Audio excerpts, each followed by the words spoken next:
Welcome pilots to the Imperial Navy Starfighter Training Program. In this mission, you will learn the basics of the TIE Fighter. Topics will include basic movement, targeting, energy management, and combat.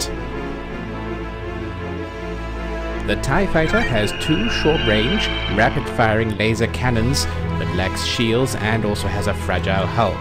However, in the right hands, is still a deadly weapon. It is best used with a group of other TIE fighters as a pack to overwhelm enemy targets by sheer numbers. Enemy targets will consist of simulated rebel craft with increasing difficulties as the mission progresses. You may also optionally engage more craft after you complete the required section of the training, if you so desire. Be sure to listen carefully to your instructor in flight in order to learn the various systems. If you want to skip this tutorial mission, please start the mission, then immediately quit once you are in the hangar. You can then press the Skip Mission button in the debriefing screen to continue forwards.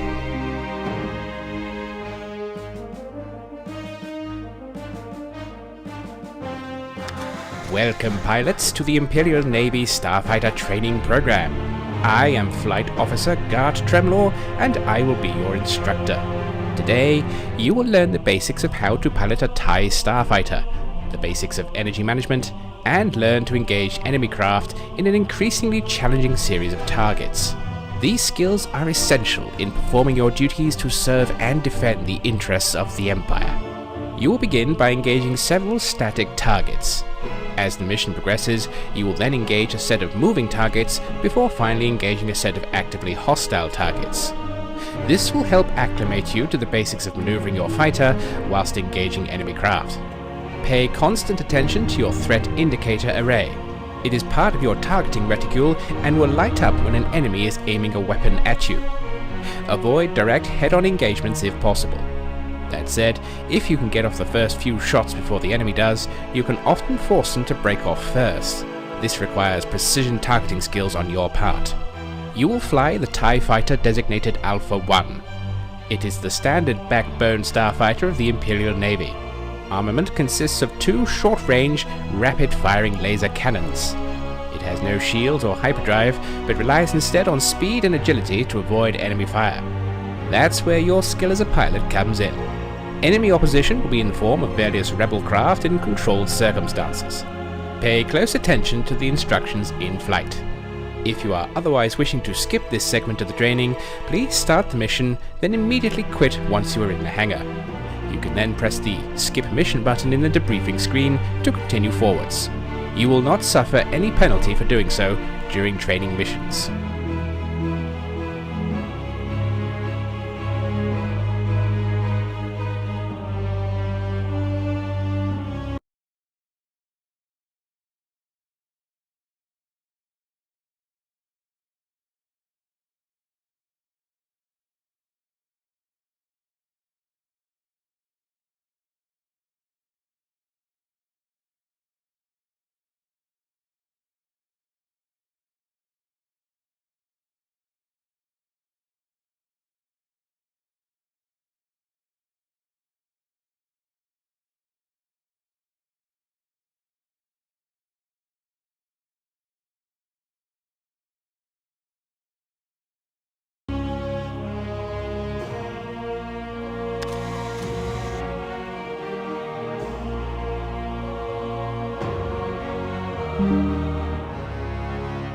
In this mission, you will learn the basic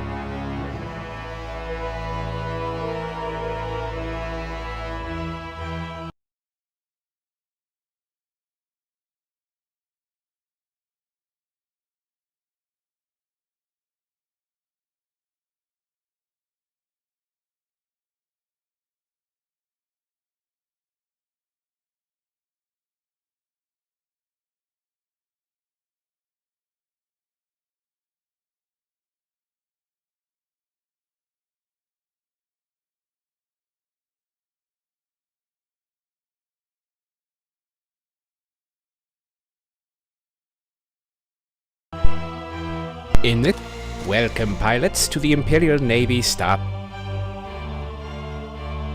Sir Gart Tremlaw, and I will be your instructor.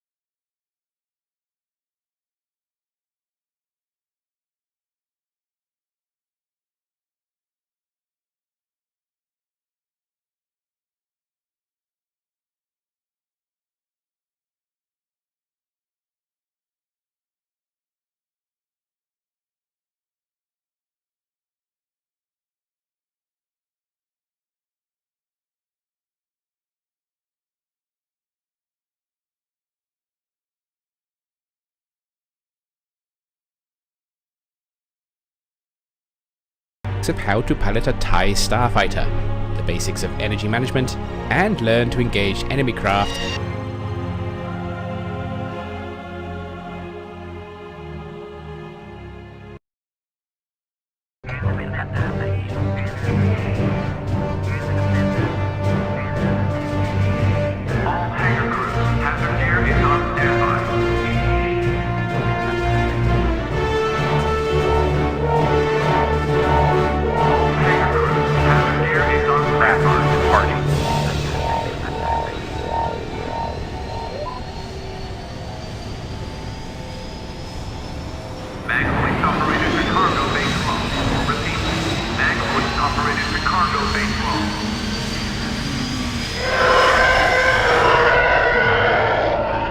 Welcome, pilots. Today we will begin your basic training, starting with the principal starfighter and backbone of the Imperial Navy, the TIE Fighter. If you are already familiar with this segment, feel free to simply exit this simulator mission and select the Skip Mission button on the debriefing screen. You will not suffer any penalty for doing so during training missions. First, let's familiarize you with your cockpit. In principle, most of the systems you will be learning about are shared across many of the craft you may end up piloting. However, their locations and design may vary from cockpit to cockpit depending on the craft you're flying. You may optionally turn off this cockpit and use the basic heads-up display or HUD at your leisure. Press the period key to disable the cockpit and press the D key to bring up the basic HUD. In the top left corner is your forward radar display. In the top right corner is your rear radar display. The bottom left and right panels are additional info displays. The central panel is your Combat Multiview Display, or CMD. This shows your current target, distance from you, its current orders, and health.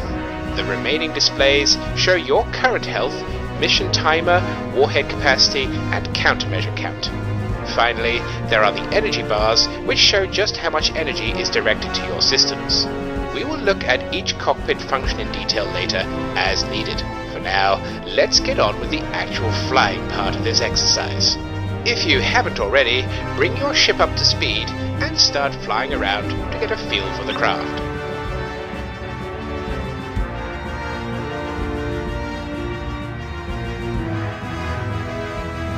You will notice if you set your throttle to lower speeds, you are able to turn at a faster rate than if you were at 100% throttle. The sweet spot for maximum maneuverability is approximately 1/3 or 33% of the throttle speed, and this is true of any craft you will fly. This is useful for making tighter turns in combat situations where you need to chase targets or evade enemy fire. Get yourself used to the different turn rates at different speeds.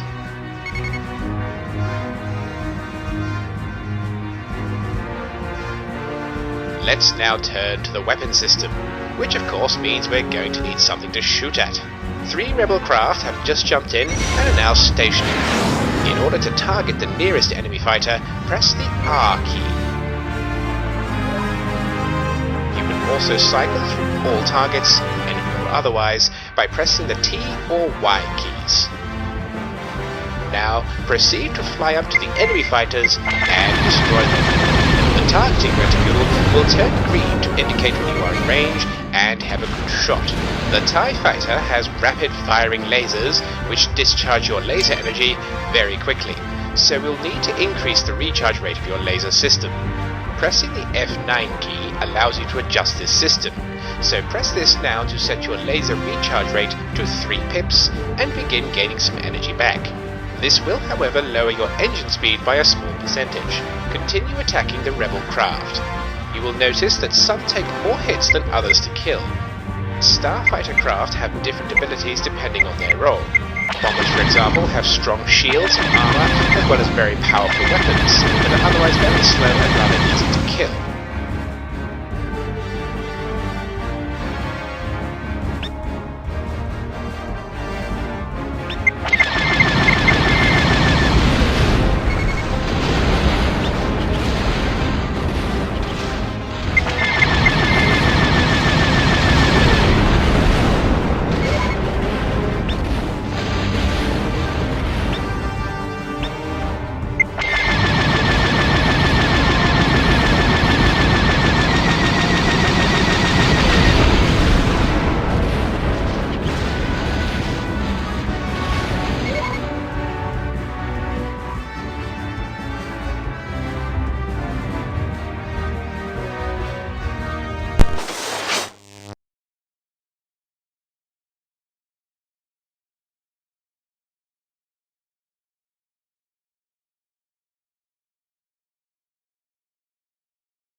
Group of rebel fighters have arrived.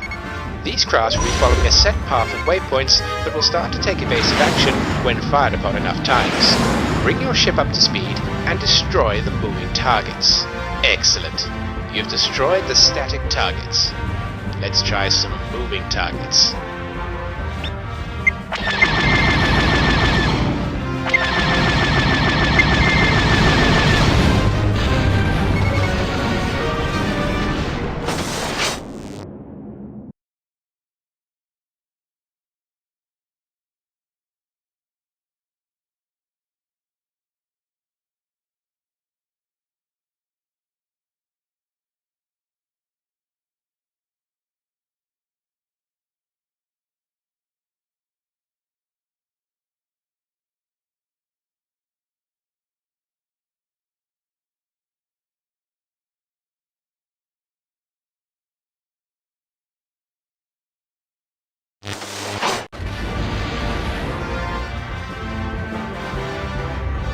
Remember, you can match the speed of your current target by pressing the Enter key.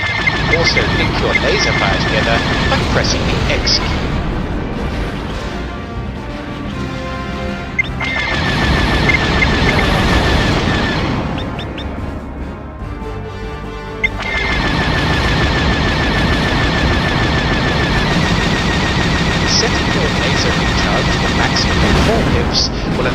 laser energy to recharge at even faster rates.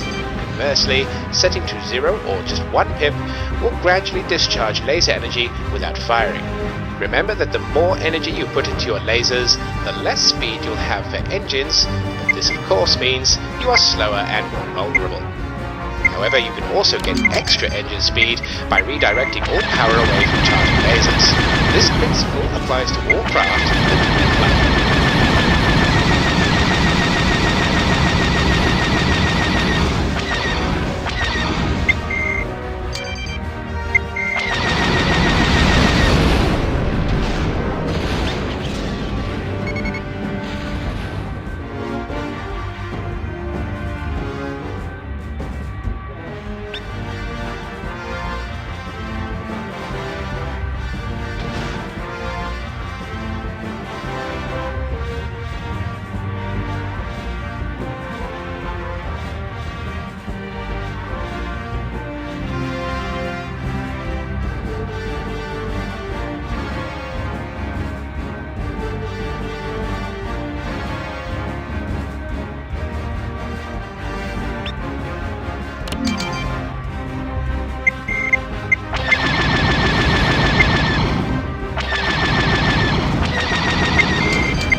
Now it's time to try something that shoots back at you.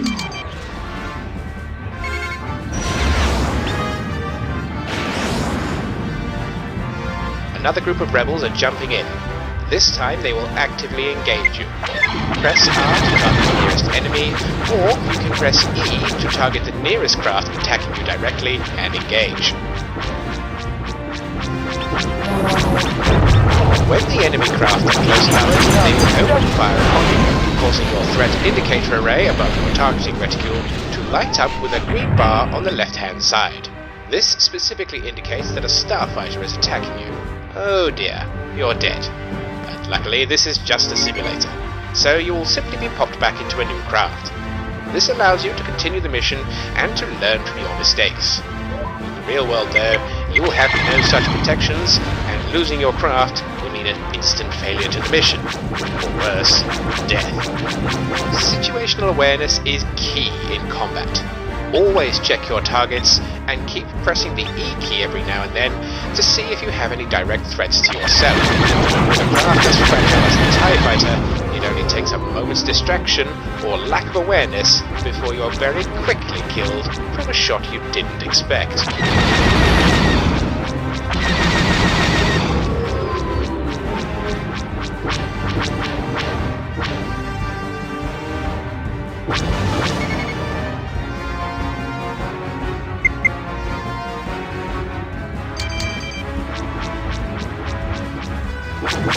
I'm breaking up. Ejecting.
Well done, pilot. We have one final test left to do. flight group of 4 Y-Wings has just jumped in. They are making an attack run on the training platform. Move to intercept. Bomber craft will launch torpedoes, although many starships and stations have their own automatic point defense abilities. These vary in effectiveness, so it may be required of you to intercept and destroy torpedo attacks directly. The TIE Fighter, with its rapid-fire lasers, should do well in destroying them. Have a go at shooting down the torpedoes now. Don't worry if some get through. These are dummy torpedoes and will cause no damage to the station.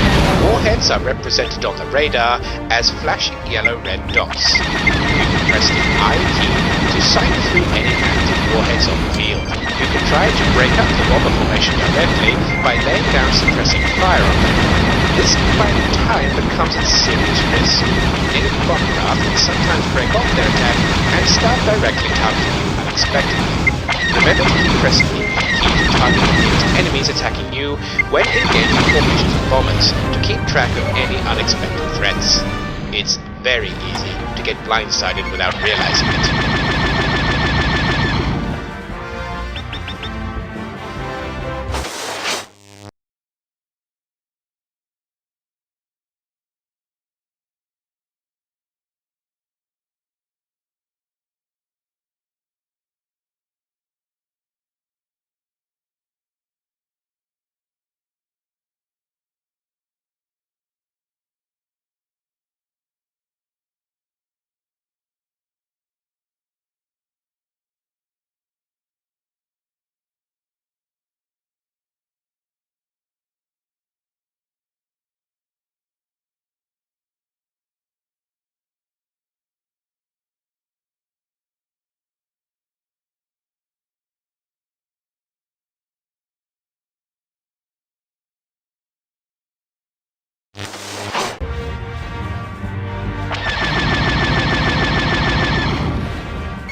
Excellent work, Alpha 1. Primary mission objectives completed.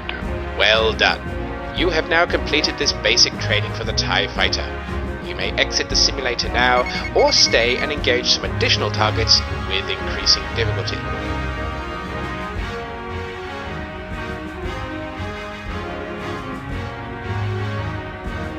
Several containers have spawned in. Each one will spawn a set of craft at the specified difficulty. To begin, destroy the container of your choice to begin spawning in new craft. Bear in mind, if you destroy all the containers at the same time, you will face all the enemy threats at the same time as well.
up. Ejecting.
Well done.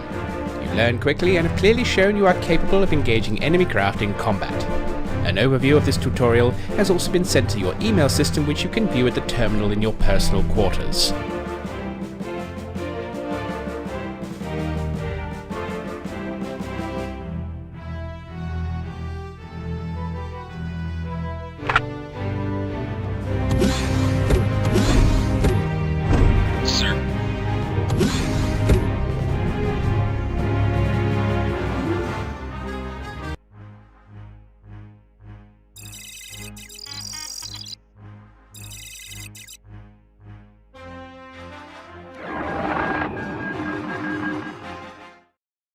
This mission will teach you the use of your short-range sensors, additional HUD displays, and how to make effective use of your wingman. Today, we will be putting you in the TIE Interceptor. Topics will include more basic combat, how to perform inspections, and how to command your wingman effectively in battle. The TIE Interceptor has 4 speed-based laser cannons which do significantly more damage to a target the faster you go. Like the TIE Fighter though, it is also very fragile and has no shields. It is very fast and maneuverable, but does not have the ability to sustain its fire like the TIE Fighter. Therefore, you will need to be more careful and precise with your aiming for effective use. You will begin with some further basic combat training to acclimate you to how the TIE Interceptor functions in combat compared to the TIE Fighter. Next, you will be tasked with inspecting a small convoy of freighters and transports to ensure that any contraband is found and impounded. Finally, you will also learn about how to command your wingman and make tactical decisions in the field about which threats to deal with when faced with a larger attacking force. As before, be sure to listen carefully to your instructor in flight in order to learn the various systems. If you want to skip this mission, please start. This mission will teach you the use of your short-range sensors, additional HUD displays, and how to make effective use of your wingman. You will begin by first inspecting a number of craft approaching our customs checkpoint to look for contraband. You will then engage a number of rebel-controlled craft and make use of your wingman to help you control a situation when dealing with different threat priorities. Throughout this, you will also learn about the additional systems at your command when piloting your craft. You will fly the TIE Interceptor designated Gamma 1. It is a faster and more powerful development of the basic TIE Fighter with a slightly stronger hull. Armament consists of 4 wingtip mounted lasers. Like its predecessor, it does not have shields or hyperdrive capability, so speed and maneuverability are its chief means of defense. There will be no opposition at first, you are merely inspecting neutral vessels at a customs checkpoint. Later though, you can expect to engage several enemy craft consisting of X-Wings, Y-Wings, and A-Wings. These are the frontline starfighters frequently used by the Rebel Alliance.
This mission will teach you the use of your... Today, we will be putting you in the TIE Interceptor.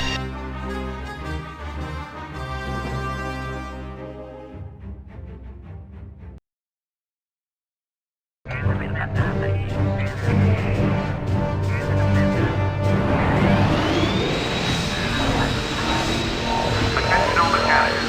Fuel line cycling will begin shortly. Welcome, pilots. Today we will be continuing your training, this time in the TIE Interceptor. Please pay close attention, as we will introduce new concepts whilst building upon lessons learned in the previous mission. We will begin with an overview of the Interceptor and its abilities when compared to the TIE Fighter.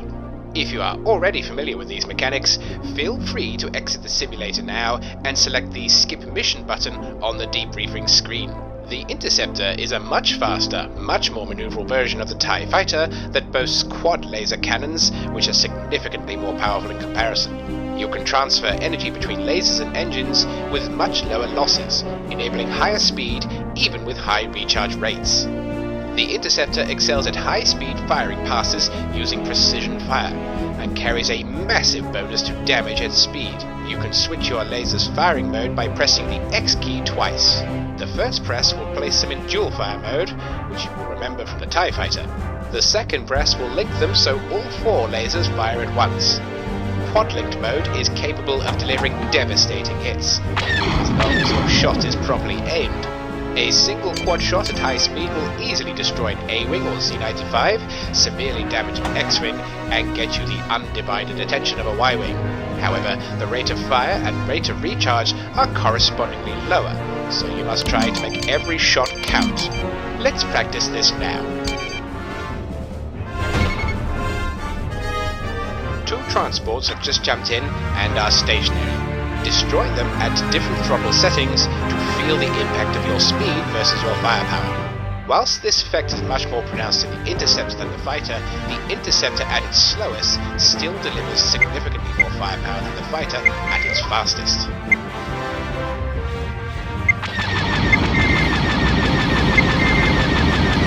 Primary target update. Their shields are out. They have been destroyed.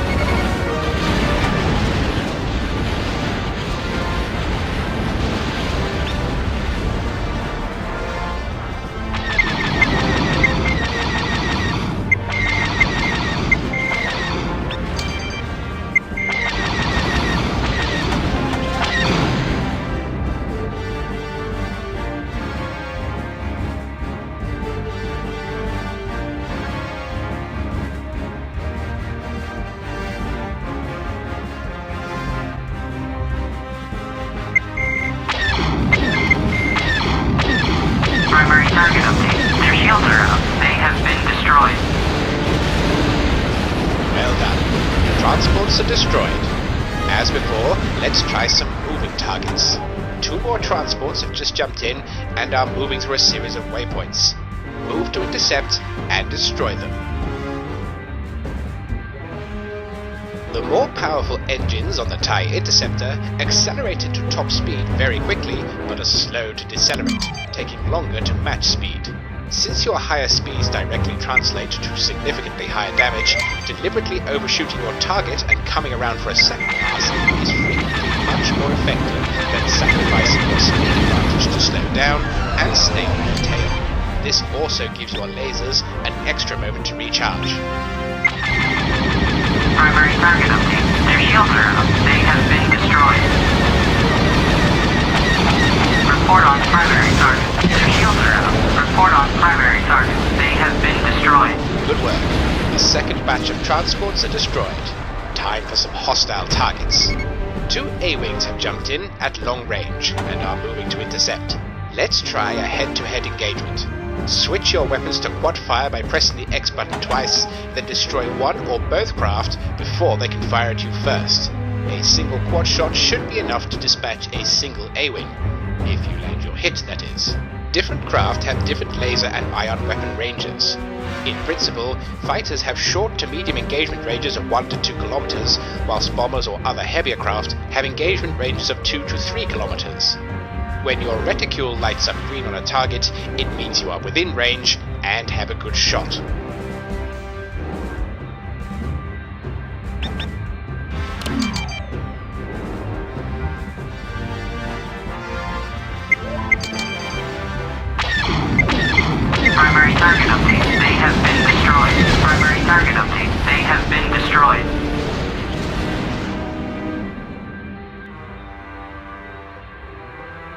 Alright then, let's move on to some slightly more advanced topics. Several freighters have just jumped in and are wishing to pass through the customs checkpoint. You will need to inspect these craft for contraband. To do so, target one of the freighters and fly to within approximately 0.3 kilometers of them. Your sensors will then automatically scan the contents of the targeted vessel. Inspect all freighters and transports passing through this area. The general rule is the smaller the craft you are trying to inspect, the closer you will need to get for your sensors to scan their cargo.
Contraband found on one of the freighters.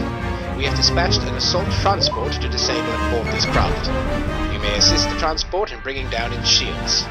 These freighters are unarmed, so this can be another good chance to practice and test the damage of your weapons at different speeds.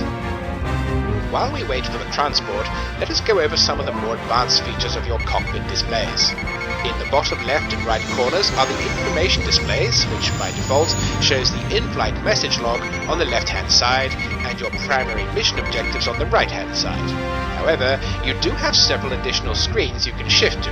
By pressing either the delete key for the left-hand side screen or the page down key for the right-hand side screen, you will select this window in particular. You can then use the left and right arrow buttons on your keyboard to shift between the different window options. This includes a full enemy or friendly list of targets, including their current health, if known, a damage control display which will list any damage systems in time for hull hits. Then finally, you have the flight commands menu, which gives you access to advanced wingman controls to command them more effectively in combat if you need to.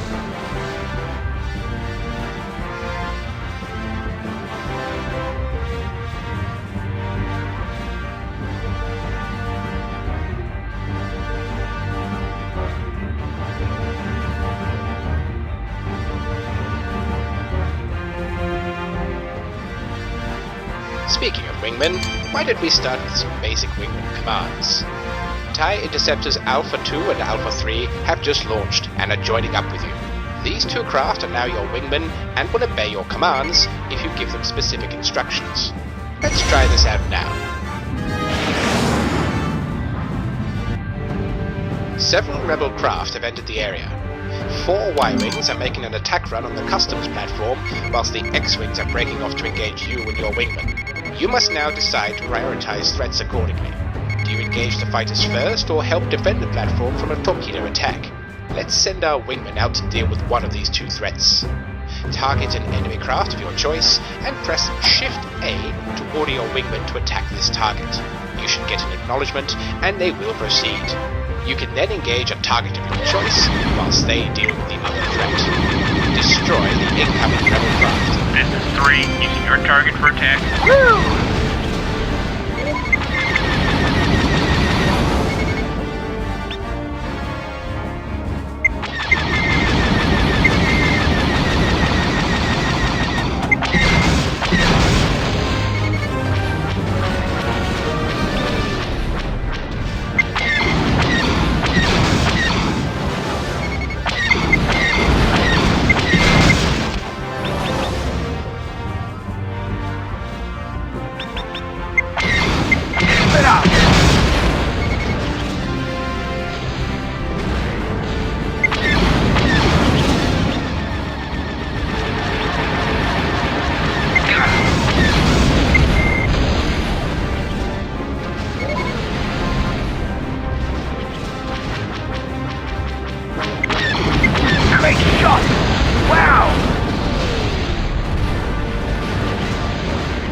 Another wave of rebels are coming in. Continue to engage. This is 3. Order acknowledged. Using your target for attack. This is 3. I'm having trouble over here.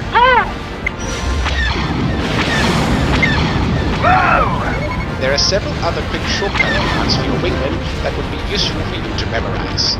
This includes Shift-C to order your wingmen to provide cover and assist you if you are under direct attack, Shift-I to tell your wingmen to ignore the targeted ship, Shift-H to order a wingman to go home, or if you target one of your wingmen and press Shift-E, you can order them to perform evasive maneuvers. This can be useful to help the survivability of your wingmen in a head-to-head engagement with an enemy craft. Hey, 1, better shake that bandit off, you sex. Remember your situational awareness. Keep checking if any enemy craft are targeting you directly by pressing the E key. Remember also that breaking up formations of bombers can cause them to start targeting you and can easily blindside you if you're not paying attention. Even up. This is 3. Using your target for attack.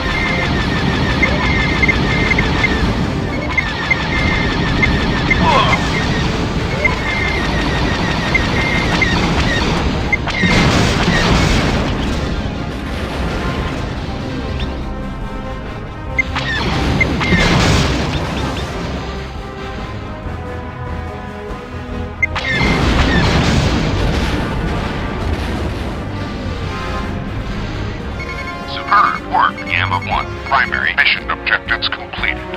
That's it. All enemy craft destroyed, and the contraband you found has been seized.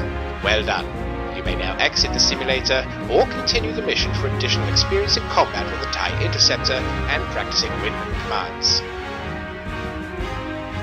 5 more TIE Interceptors have joined your wing and will obey your orders. More rebel craft are incoming, so take them out.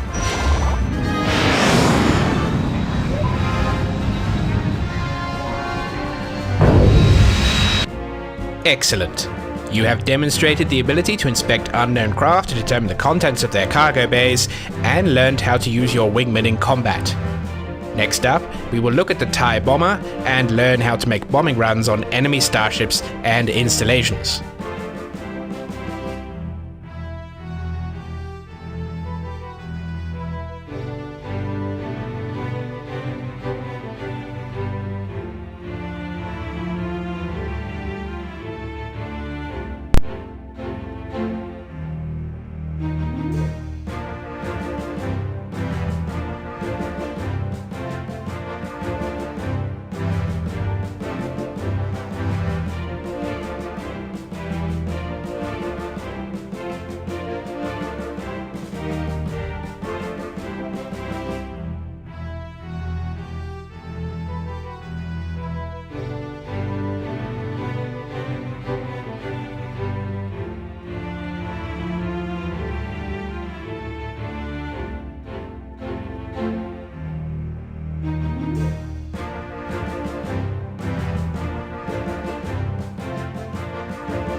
Today we will learn how to perform torpedo attacks against enemy. In this mission, you will be training on the TIE bomber, focusing primarily on anti-capital combat and understanding of the different ordnance types available to you. The TIE bomber has 2 heavy-grade long-range laser cannons and 2 warhead launchers, along with ample storage capacity for carrying heavy ordnance, such as proton torpedoes. It also features an armoured hull, but still lacks shields. It is, however, quite slow, putting it at a distinct disadvantage in any dogfight. That said, with its lasers able to reach up to 3 kilometers away, you can at least easily outrange most opponents, allowing you the advantage in a head-to-head engagement. You will first be tasked with destroying some stationary freighters, allowing you to gain an understanding of heavy ordnance capabilities combined with the use of your heavy lasers.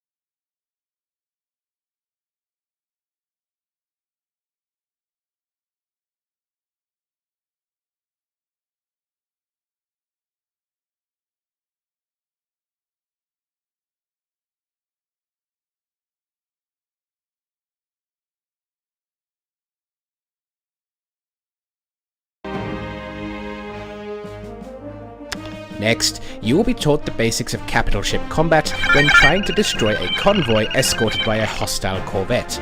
Topics will include starship point defense capabilities and how to defeat them. You will then continue to engage progressively heavier starships that can also come with fighter escort, forcing you to adapt what you've learnt in previous training missions when flying a ship not designed for dogfighting. You will be later reinforced during the mission with additional TIE bomber wingmen under your command. A reload craft will also be made available to rearm your ship in the field. If you want to skip this tutorial mission, please start the mission, then immediately quit.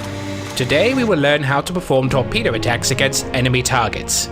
You will learn how to acquire and hold a lock before firing, as well as how to perform a manual bombing run or dumbfire attack. When targeting large ships, you may target individual components such as the hull or engines.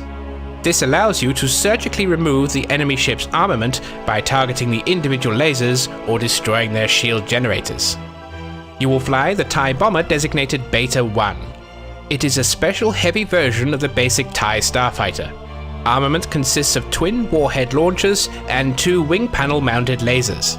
It is slower and less maneuverable than the TIE fighter, but has a much stronger hull. For this mission, your craft is armed with the standard load of 6 proton torpedoes.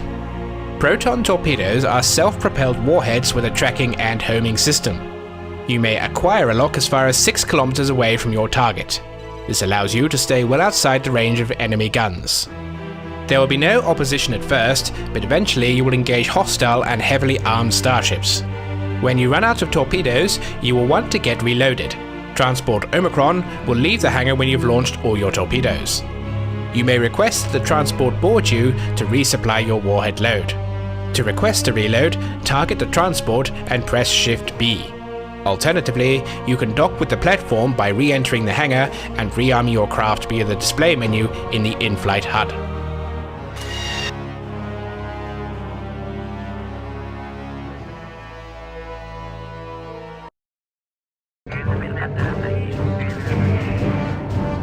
Pilots are on active. Prep for launch.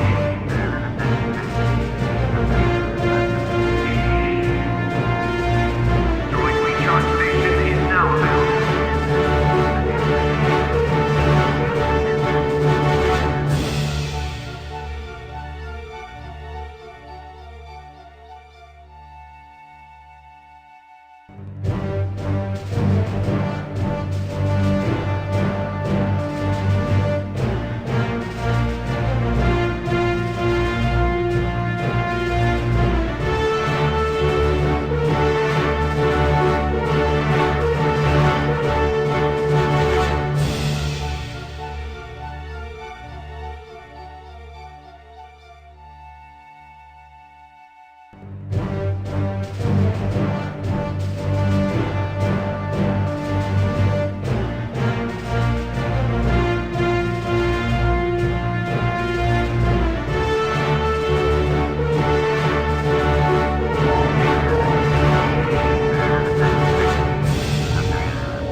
bomber training. Today we will be learning about the intricacies of fighting capital ships using heavy ordnance.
Don't be afraid to practice your dumbfiring torpedo runs.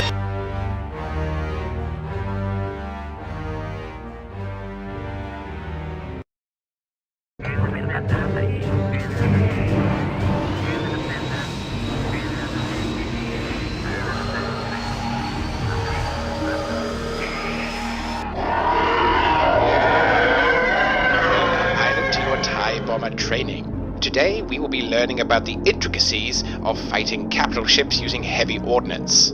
If you are already familiar with these mechanics, feel free to exit the simulator now and select the Skip Mission button on the debriefing screen. The TIE bomber is the Imperial Navy's primary strike craft against large and relatively slow-moving or stationary targets such as capital ships and stations. It is more heavily armoured and comes with an additional compartment entirely dedicated to 2 warhead launchers and storage for their ordnance. Depending on the strike mission, this may be concussion missiles, proton torpedoes, heavy rockets, or even high-yield bombs. For this mission, you have been armed with 16 proton torpedoes.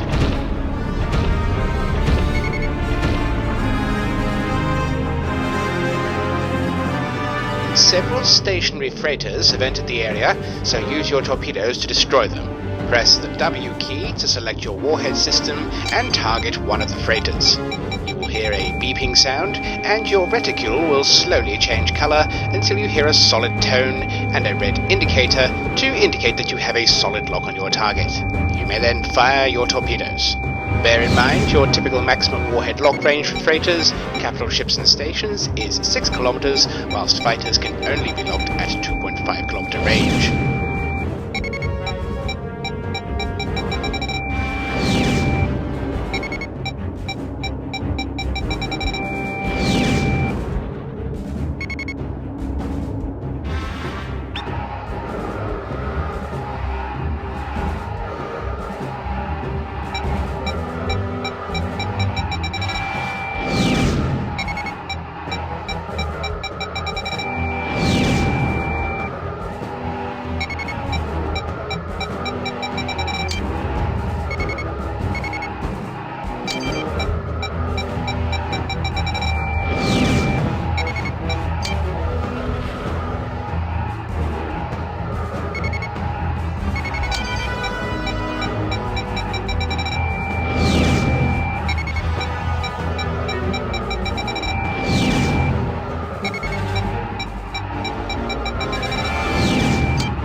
destroyed by the splash damage caused by large explosions. Unshielded craft will not do well in such situations.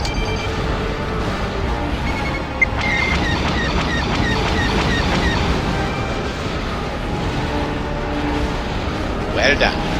Whilst the bomber has a large quantity of ordnance available, and it is occasionally possible to reload during the mission, it is important to gain an understanding of what kind of damage your warheads will do to a target. The launchers will empty your magazine very quickly with the fire button held down, and every warhead beyond what is needed to destroy the target is a warhead that could have been used to good effect on a different target.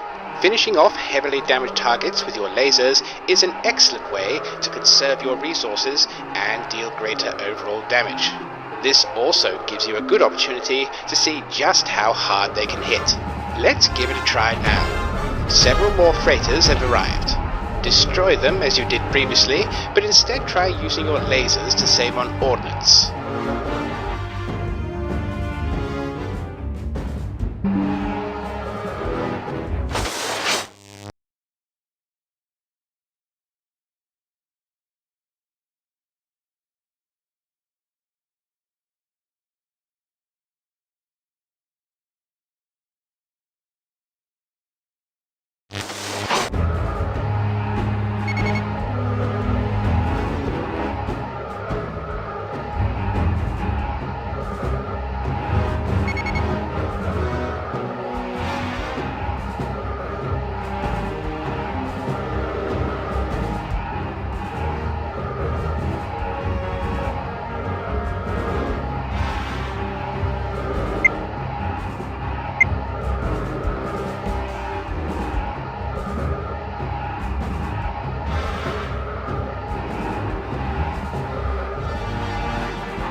As you can see, the bomber's lasers can pack quite a punch, and unlike the interceptor, is not reliant on its speed to deliver that punch, boasting much greater range and high damage for use against the bomber's primary targets. However, they suffer from very low fire rates and speed.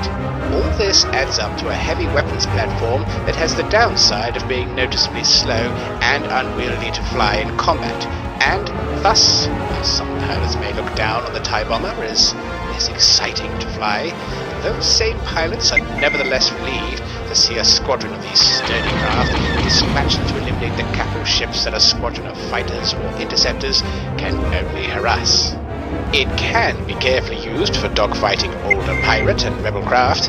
Its heavy lasers pack a punch against starfighters as well, after all, but do not expect great success against any coordinated attacks against you, particularly from faster, more nimble craft.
Oh dear, you're dead.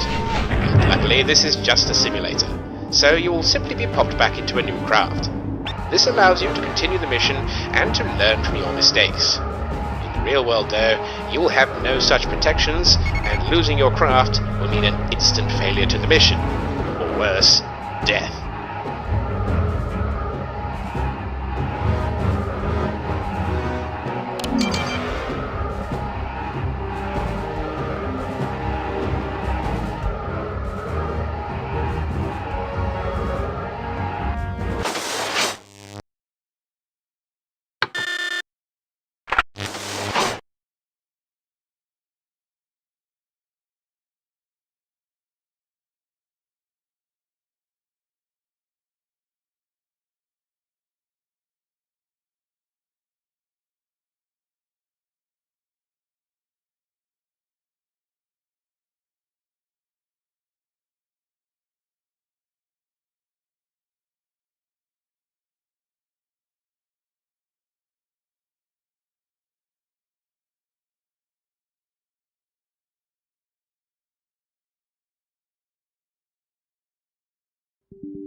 Today we will learn how to perform torpedo. In this mission, you will be training on the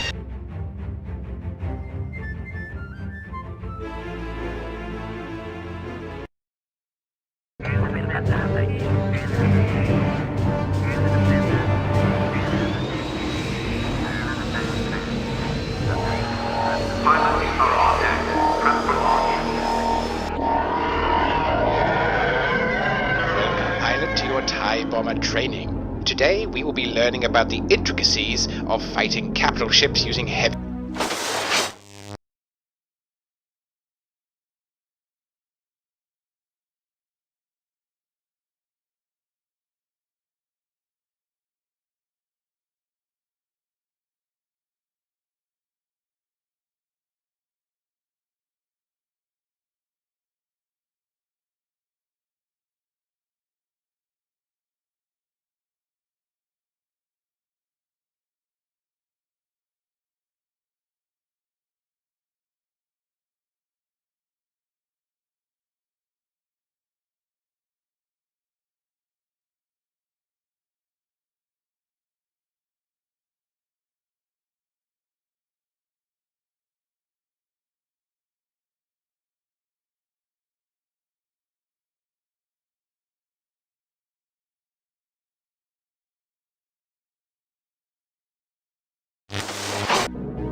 Several stationary freighters have entered the area, so use your torpedoes to destroy them. Press the W key to select your warhead system and target one of the freighters. You will hear a beeping sound, and your reticule will slowly change color until you hear a solid tone and a red indicator to indicate that you have a solid lock on your target.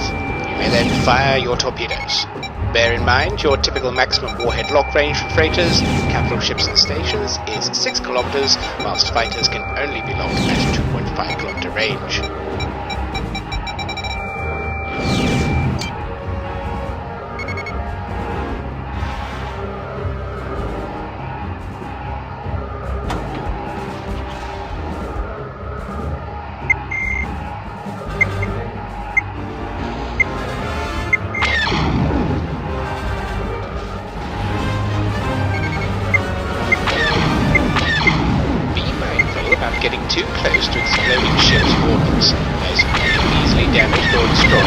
splash damage caused by large explosions.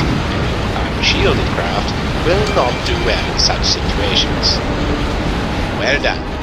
Whilst the bomber has a large quantity of ordnance available, and it is occasionally possible to reload during the mission, it is important to gain an understanding of what kind of damage your warheads will do to a target. The launchers will empty your magazine very quickly with the fire button held down, and every warhead beyond what is needed to destroy the target is a warhead that could have been used to good effect on a different target. Finishing off heavily damaged targets with your lasers is an excellent way to conserve your resources and deal greater overall damage. This also gives you a good opportunity to see just how hard they can hit. Let's give it a try now. Several more freighters have arrived. Destroy them as you did previously, but instead try using your lasers to save on ordnance.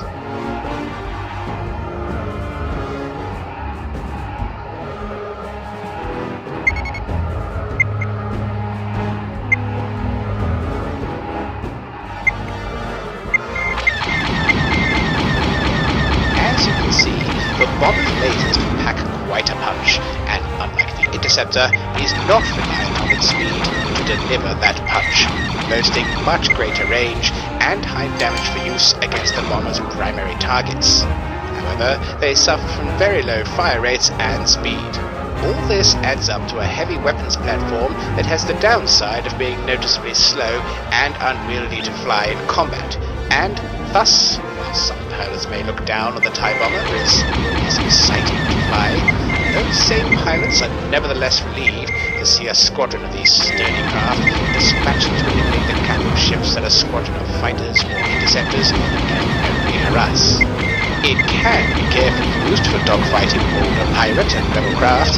Its heavy lasers pack a punch against starfighters as well, after all, but do not expect great success against any coordinated attacks against you, particularly from faster, more nimble craft.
rearm your ship with a new supply of warheads.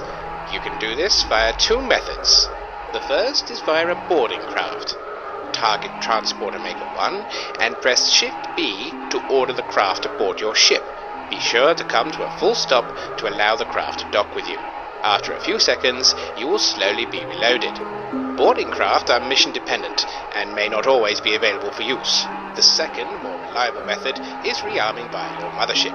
In this case, you can either redock with the training platform or the Star Destroyer Implacable.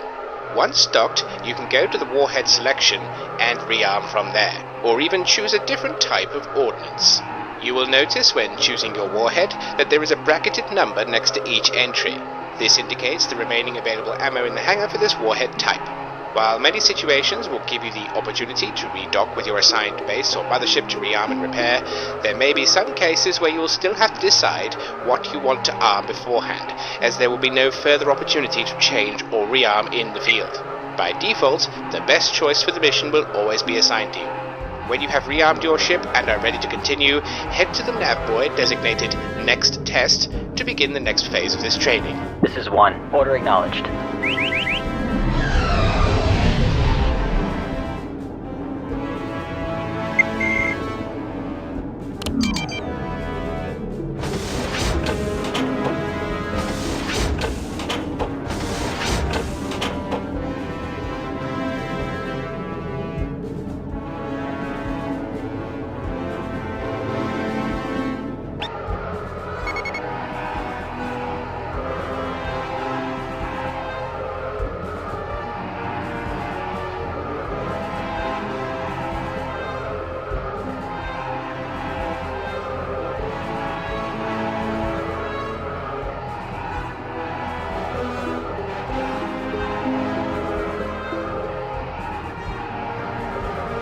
Okay then, let's continue and try something with a little more bite, shall we? A small convoy of freighters has jumped in, this time escorted by a single Corellian corvette.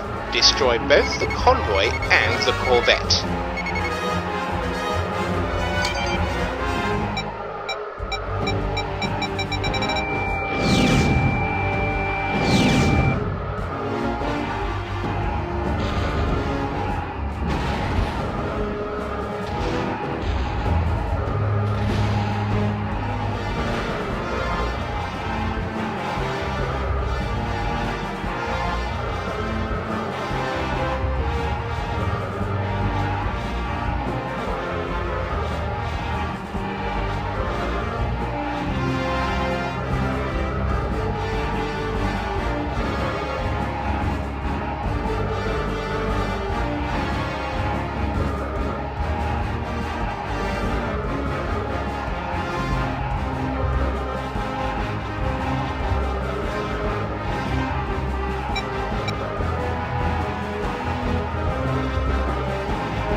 You may notice that the corvette is shooting down many of your torpedoes.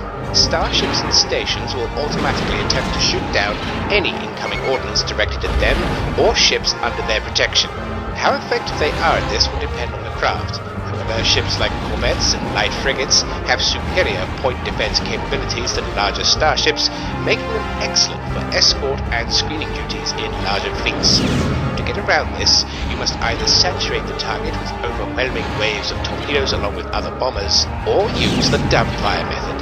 Dummy firing is the act of firing at a ship without targeting it.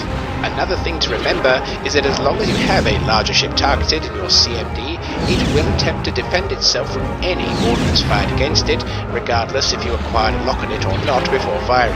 So, press Alt-C to clear your CMD of any current target, or simply target a different craft that is not within your current field of view. If you haven't managed to destroy the corvette, then try this now. With faster, smaller targets like corvettes, dump firing can be difficult and requires precision aiming on your part. Remember that you also have your long-range lasers, and they should be sufficient to take out the corvette at range, albeit slowly.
convoy has been destroyed.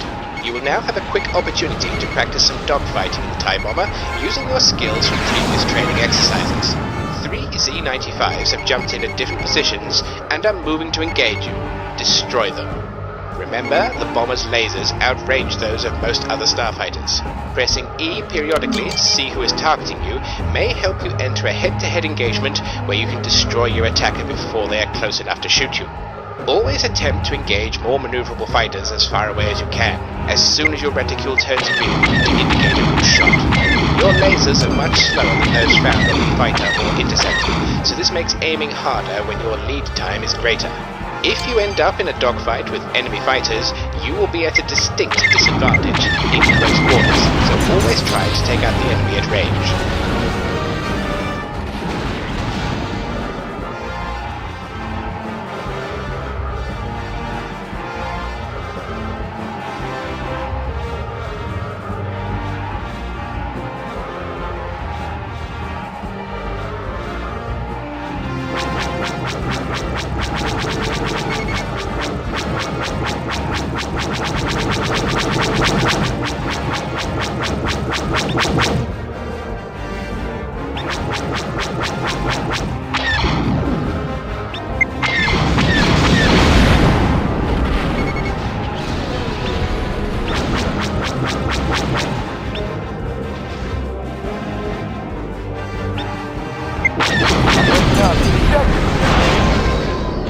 Oh dear, you're dead.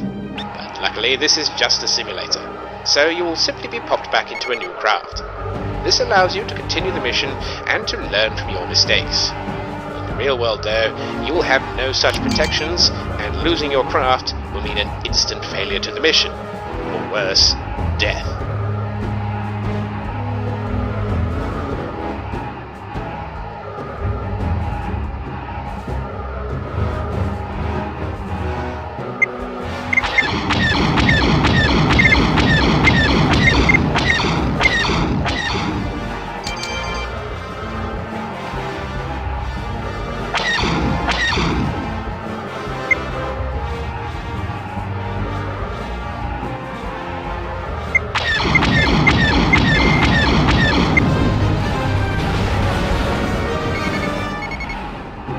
Alright then, let's try a larger target now. An enemy Nebulon B class frigate has just jumped in, so proceed to destroy it as you have with the other targets. We have also launched 2 additional TIE bombers to assist you. The frigate will periodically launch a single X-Wing to engage you and your wingman, so be mindful of your surroundings. The Nebulon B is not quite as effective as the Corvette in its point defense, as its guns have a wider degree of spread, making it more inaccurate at range. All capital ships have varying degrees of spread, but the general principle is the larger the gun, the more inaccurate it is at range. You can also target some subsystems of a capital ship and destroy them, even if their shields are still up. By pressing the comma or shift comma keys, you can cycle back and forth with the different subsystems, which are marked in green text at the bottom of the target in your CMD. If you fancy a challenge, try destroying one or more of the frigate's laser turrets, but bear in mind this can be quite difficult when you're being shot at and the closer you go, especially as you have no shields to absorb the incoming fire.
Well done.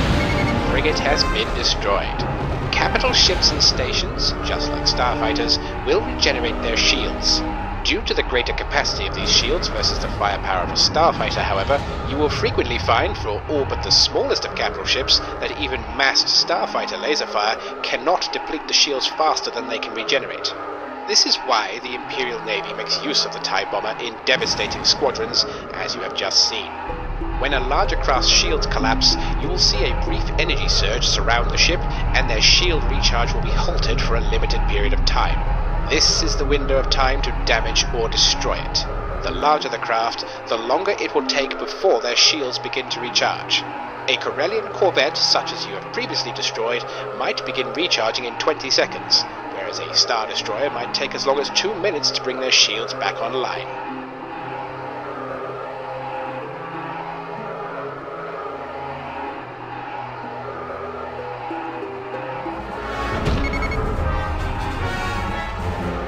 We have one final exercise for you to try. A pair of heavy assault frigates have just jumped in and is being supported by a handful of C-95s as fighter escort. These ships have poor torpedo defense but are robustly armored. Use all means at your disposal to destroy them. We've ordered 3 more TIE bombers to assist you. Remember that torpedoes are just one type of warhead that can be used. Other types of ordnance include concussion missiles, a faster-moving missile designed to chase down hostile starfighters, heavy rockets, which are very slow but carry a much larger payload, and lastly, the space bomb. Space bombs rely purely on the speed of the craft launching them, which makes them extremely vulnerable to interception. However, a single space bomb can deal many times the damage of even a single heavy rocket if launched at the bomber's maximum possible speed. Rockets can also benefit significantly from launching speeds, so if you have the opportunity to fire heavy warheads from a faster craft, this will increase these benefits correspondingly. The trade-off to power the warheads is how many you can carry. The warhead launcher bay of a TIE bomber, for example, can accommodate 24 missiles or 16 torpedoes, but only 8 rockets or just 2 bombs.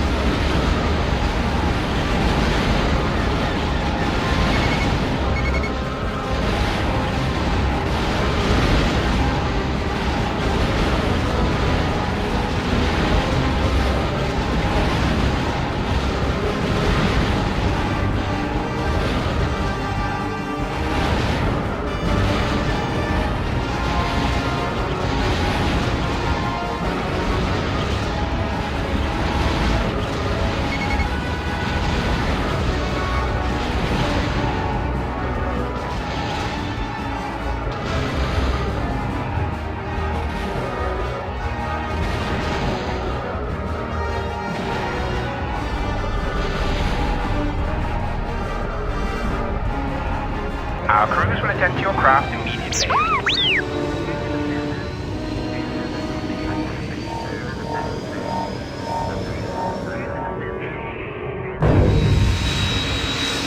All hangar crews, hazard gear is on standby.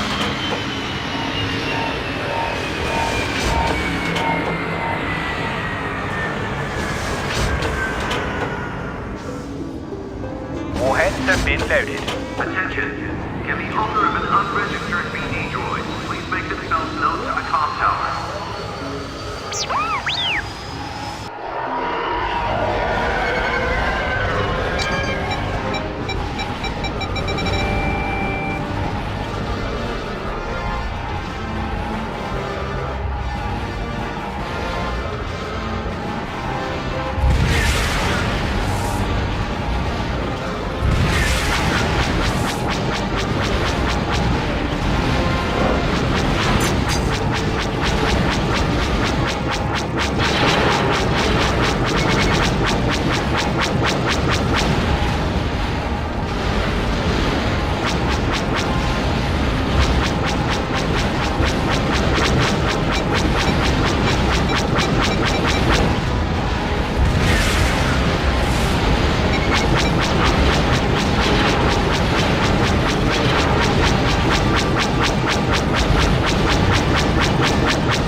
Congratulations.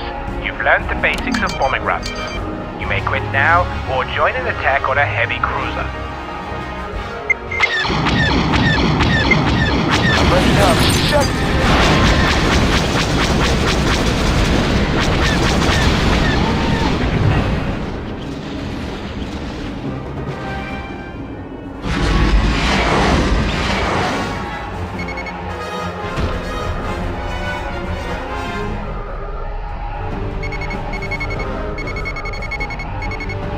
A rebel heavy cruiser is jumping in, escorted by 3 corvettes.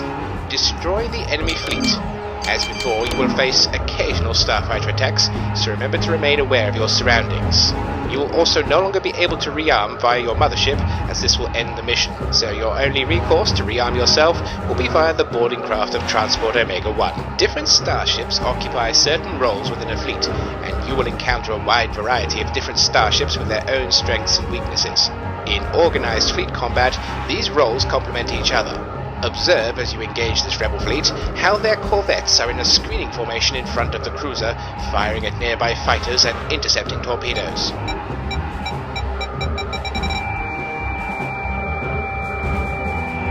The cruiser itself has a large hangar bay and heavy battleship-grade cannons, able to devastate smaller capital ships if it gets close enough. However, at long ranges, the cruiser is very inaccurate. Destroying the primary command ship of an enemy fleet is often a good way to force any remaining elements to surrender or retreat. However, a good fleet doctrine will make sure that the flagship is properly defended.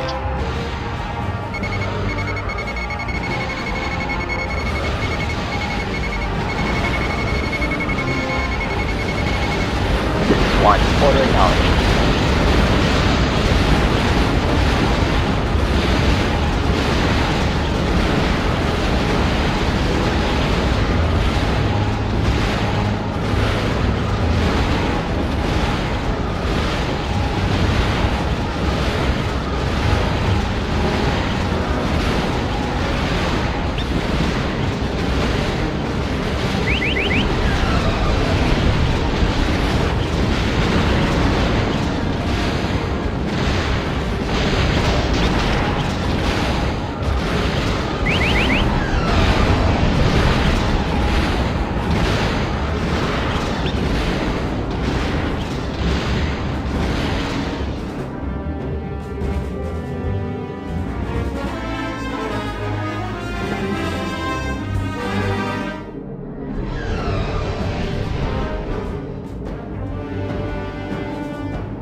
Your target for attack.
1. Order acknowledged.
Order acknowledged.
1. Order acknowledged.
This is 1. Order acknowledged.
This is 1. Order acknowledged.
Superb. The entire rebel task force has been eliminated.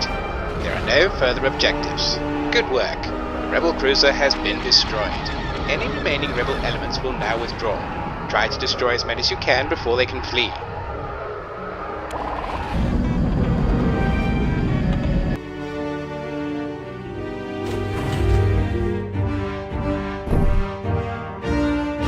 For meritorious duty and loyalty to the Emperor, you have been given the rights and responsibilities of a lieutenant of the Imperial Navy Starfighter Corps. Congratulations. Good work. You have shown the ability to track and acquire a target lock for launching proton torpedoes, and learned how to use the dumbfire method for engaging hostile starships. Now it's time to combine all you've learned with the next and final training mission. Get to it, pilots.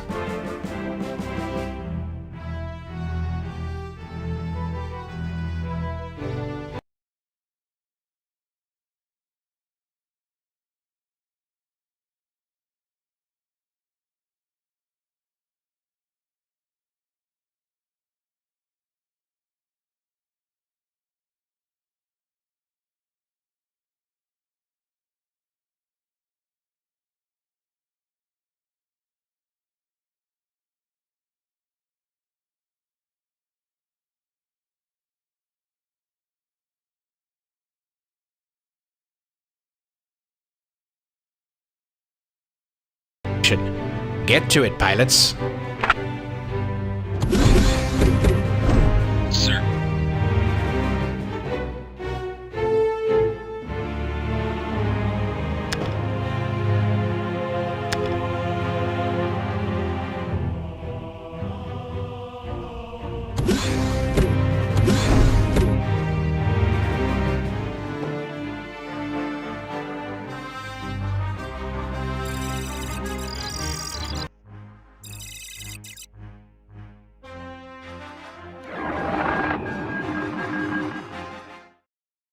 Welcome to your final training exercise.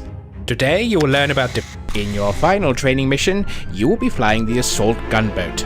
Topics will cover usage of your hyperdrive engines, deflector shields, ion cannons, and applying all that you have previously learnt in a full fleet combat scenario. The gunboat has 2 heavy-grade long-range laser cannons, 2 rapid-fire ion cannons, and 2 warhead launchers. Perhaps more importantly, this craft also features both a hyperdrive and a deflector shield system, making it perfect for recon and deep strike missions without capital support. It is faster than the TIE bomber, but not as fast as a TIE fighter, putting its agility somewhere in the middle. Both its shields and hull armor are strong though, and so it can take a significant amount of punishment to make up for this lack of agility. After first learning to use your hyperspace engines, you will be tasked with taking out a minefield surrounding an unarmed rebel cargo facility. Mines are usually controlled by 1 or more control nodes, so destroying these can effectively disable an entire minefield. Next, you will learn about how to call for reinforcements if available, and how to make use of your concussion missiles and countermeasure systems in combat against some fast-moving A-wings. Finally, you will participate in a full combined arms fleet combat scenario with our forces to defeat a large rebel task force. You will be given some additional wingmen to help support you directly. Once you have completed this scenario, you will have finally completed your pilot training in the Imperial Navy, and will be handed your first tour of duty assignment. If you want to skip this tutorial mission, please start the mission, then immediately quit. Welcome to your final training exercise. Today you will learn about deflector shields, advanced energy management, use of countermeasures, and combining what you've learned in previous training exercises in a full combat scenario. With the addition of deflector shields, you now have to balance the energy between your cannons, shields, and engines. Depending on the circumstances of the moment, you will have to adjust for greater firepower, defense, or speed. Countermeasures can include either a chaff system or the use of anti-missile flares, which will automatically track any incoming missile targeted at you. By default, the chaff system is loaded, but you can alter this to the flare in missions that allow for it. You will fly the assault gunboat designated Mu-1. This is currently the only Imperial Navy starfighter to have deflector shields and a hyperdrive, though others are currently in early development. Armament consists of 2 lasers and 2 ion cannons mounted in the nose, whilst also carrying a dual warhead launcher. For this mission, your ship will be fitted with a standard load of 16 concussion missiles. This missile is the primary anti-starfighter ordnance used by many craft, not only in the Imperial Navy, but many others as well. It is fast and maneuverable, but lacks the firepower to take down enemy starships. Your enemies will be a small field of Type 1 mines which are protecting a small unarmed rebel outpost. They are armed with a single omnidirectional laser cannon that can be destroyed with a single shot. Once these mines are eliminated, however, rebel reinforcements will arrive in the form of a heavy cruiser. This cruiser will be launching multiple enemy fighter squadrons. You will join our other squadrons in defeating this attack and destroying the cruiser.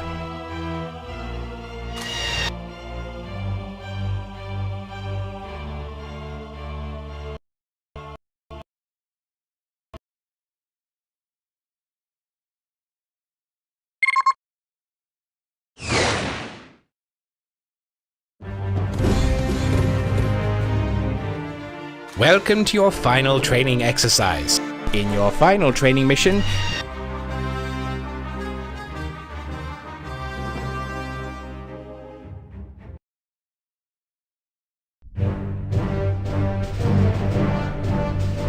New countermeasures have been levied.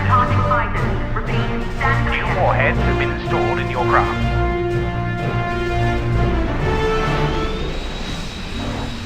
Stand clear of departing fighters. Repeat, stand clear.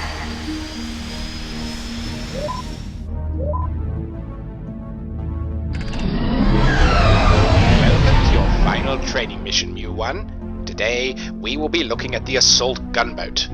If you are already familiar with these mechanics, feel free to exit the simulator now and select the Skip Mission button on the debriefing screen. The Cygnus assault gunboat is the Imperial Navy's latest independent assault, recon and deep strike craft, capable of engaging both starfighters and capital ships.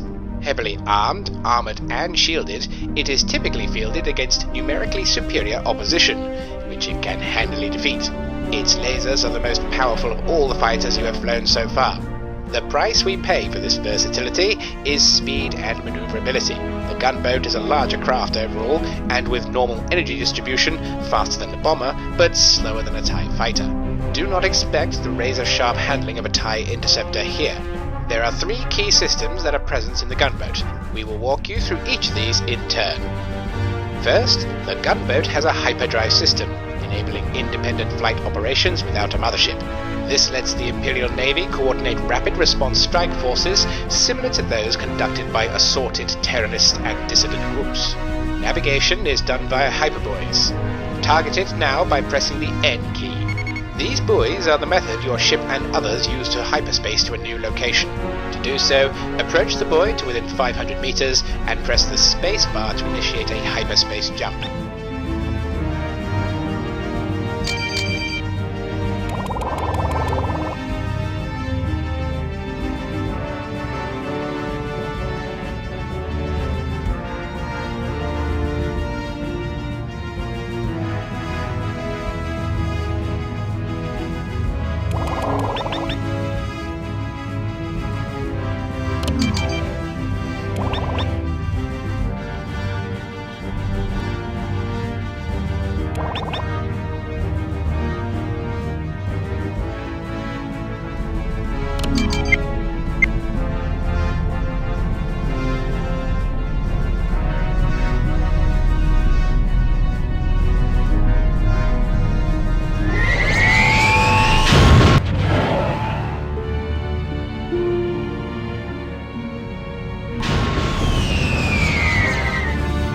Excellent. You've arrived at your destination. Ahead is a small, unarmed rebel cargo facility which is surrounded by a minefield.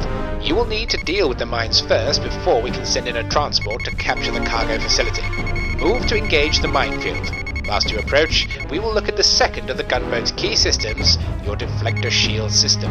Deflector shields absorb the impact of any weapons without damaging your hull. When you start a mission, your shields will already be charged to 100% fore and aft, but you can overcharge your shields to 200%. You can see this now, for example, by pressing the S key to shift your shield energy forward, aft, or to balance them out evenly. To overcharge your shield fully to 200%, you will need to increase the shield recharge rate. Press F10 to increase your shield recharge rate to 3 pips. This system behaves in the same way as laser recharge, so setting it to the maximum recharge of 4 pips will have the shields charge even faster, but at the expense of your engine speed. Having 2 energy systems for the engines to power means your settings can have a much greater impact on your craft speeds than in the previous TIEs you have flown. To avoid this effect, it is possible to charge your systems from each other. For example, you could set your lasers to 3 pips and transfer laser energy to your shields by pressing the apostrophe key. You can also do the reverse and transfer shield energy directly to your lasers instead, which you can do by pressing the semicolon key. Keep an eye on your respective energy and shield strength levels when doing this. You don't want to be caught out at the wrong moment.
We're in range of the minefield. Mines have extremely weak but rapid-fire weaponry. They are mostly harmless individually, but in bulk make it almost impossible for a fighter to remain unscathed.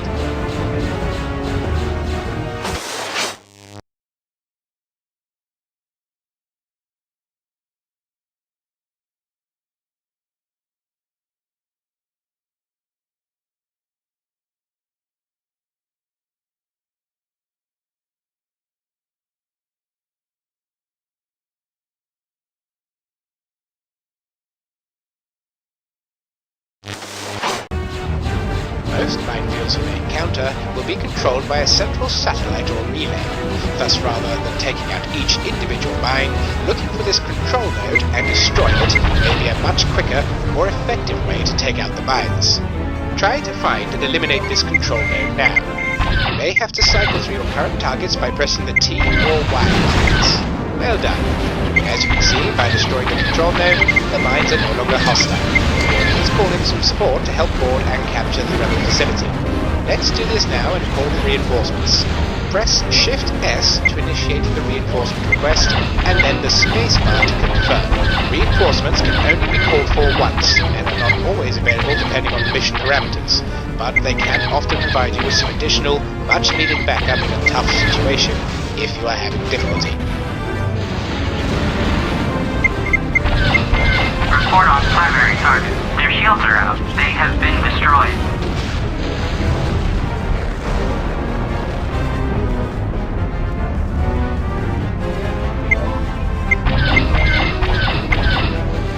Primary target update. Their shields are out.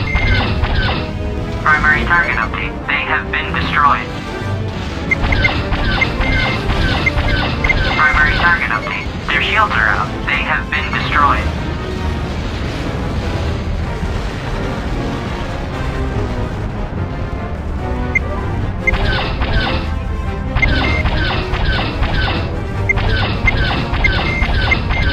Primary target update. Their shields are out. They have been destroyed.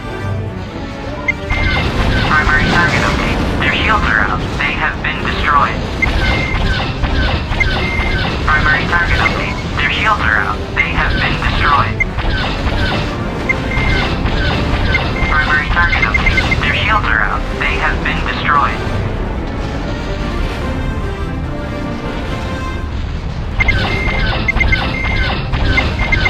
Primary target update. Their shields are out. They have been destroyed. Report on primary target. Their shields are out. They have been destroyed.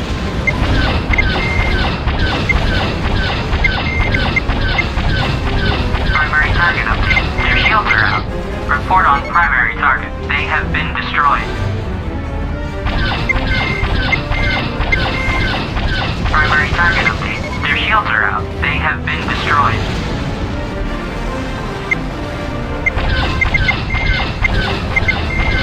Report on primary target. Their shields are out. They have been destroyed.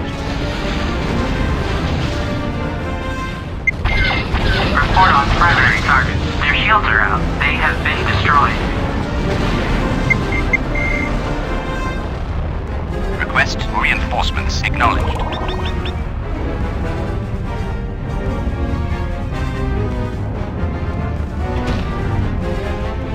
Assault Transport Omega has arrived to capture the facility. Patrol the area to ensure the transport can dock safely. Use this time to recharge your shields if needed, and to practice your aim on any remaining inert mines, should any be left to destroy.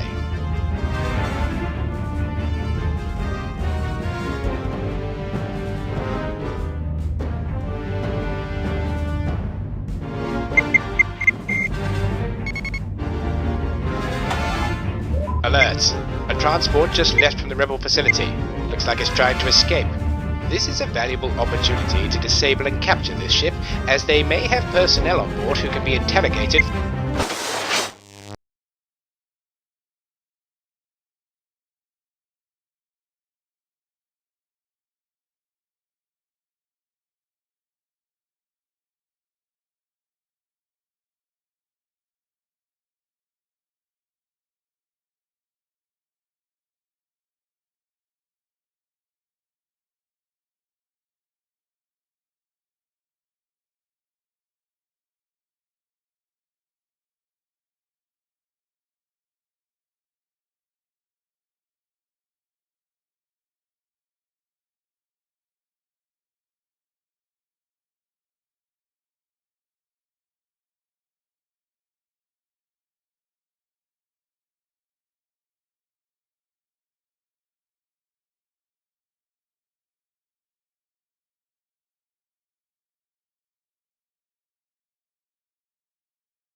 Whilst shields will regenerate, hull health and system health do not. Ion cannons charge via the laser energy system, but have their own energy bank, displayed in blue. Energy transfers using the laser charging system, sending energy to shields or vice versa, will affect both laser and ion banks equally. This, then, is the third key system of the assault gunboat. Ion cannons for disabling enemy craft by damaging their shield health and system health without damaging their hull. Switch your weapons to ion cannons by pressing the W key, and intercept and disable the transport by taking out its shields and bringing its system health to 0%. Excellent. Transport has been disabled, and another craft will be along shortly to board and capture it.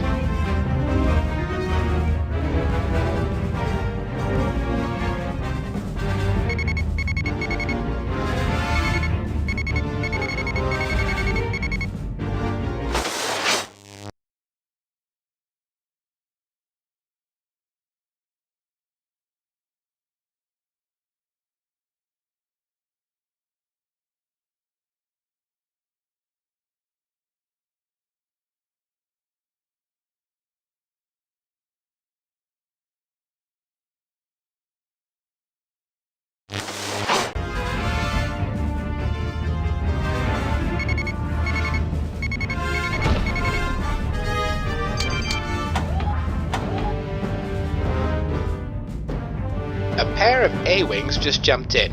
Looks like a scouting party. So let's move to engage and learn a little about missile doctrine and countermeasures. Your gunboat is armed with concussion missiles. These warheads are the primary anti-starfighter ordnance used by all factions you may encounter. They are fast and can turn quickly, but are short-lived and lack the punch of a torpedo, so are largely ineffective against capital ships. When an enemy tries to use a missile upon you, your threat indicator array will start flashing yellow, along with an audio beeping to indicate that an enemy craft is attempting to gain a missile lock. When the flashing yellow turns to a solid red, along with a change in tone from the audio beeping, the enemy has a solid lock upon you and can fire. You will then get an immediate warning that the missile has been fired at you. Press the space bar to immediately target the incoming warhead. This gives you the opportunity to try to shoot it down. When the missile is close to your craft, another urgent audio warning will sound. Taking hard, evasive maneuvers is then recommended. By default, the chaff system is typically loaded and will expel from the rear of your craft for several seconds when activated. Any missile that impacts your chaff will detonate harmlessly, though your ship will still feel the physical impact and spin out of control briefly. Alternatively, you can also load flares instead of chaff from the hangar. These are short-range, auto-homing missiles that fire from the rear of your craft and will target the nearest hostile warhead or craft in range.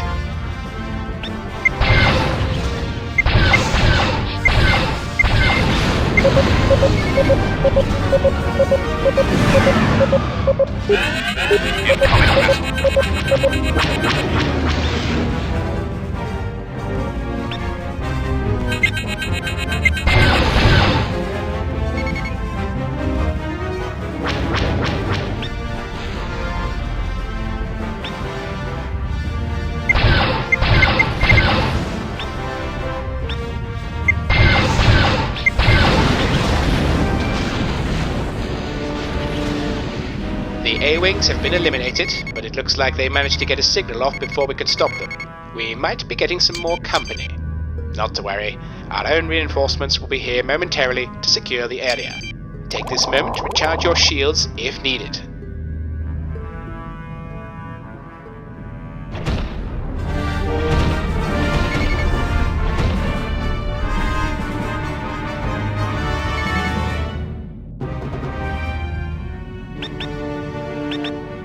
And here they are. The Imperial II class Star Destroyer Implacable and her escorts have arrived. You have been assigned 3 additional gunboats as your wingmen. Command them wisely.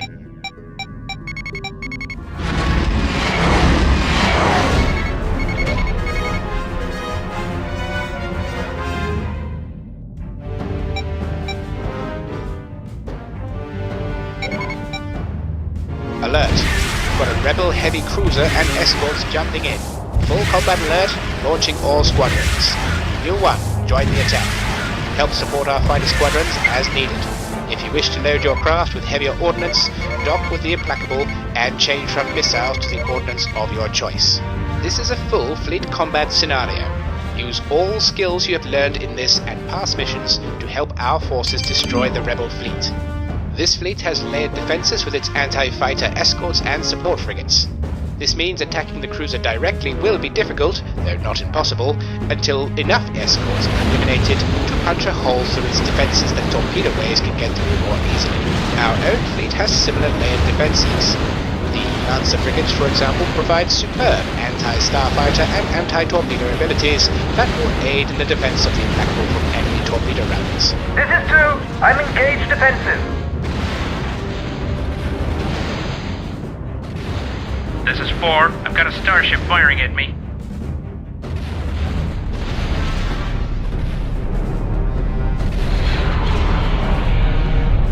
This is 4. I'm having trouble over here.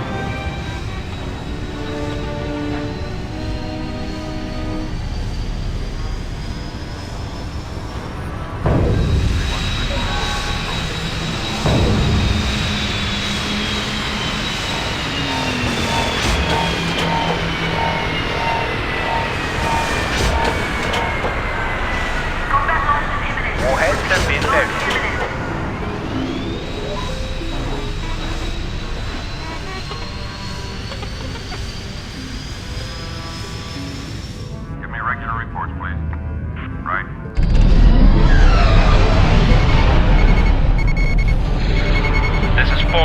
heavily damaged. This is 2. I'm having trouble over here. This is 3. I've got a starship firing at me. This is 2. I'm hit. This is 2. I'm heavily damaged. I'm ejecting.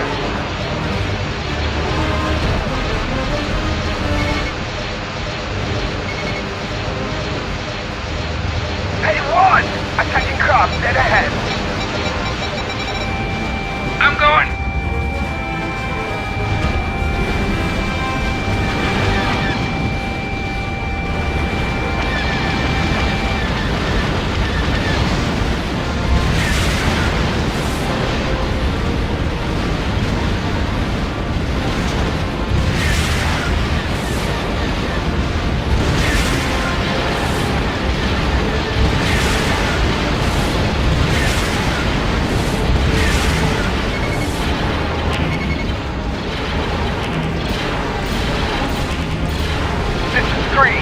I'm hit! This is 3. I'm heavily damaged! Ah!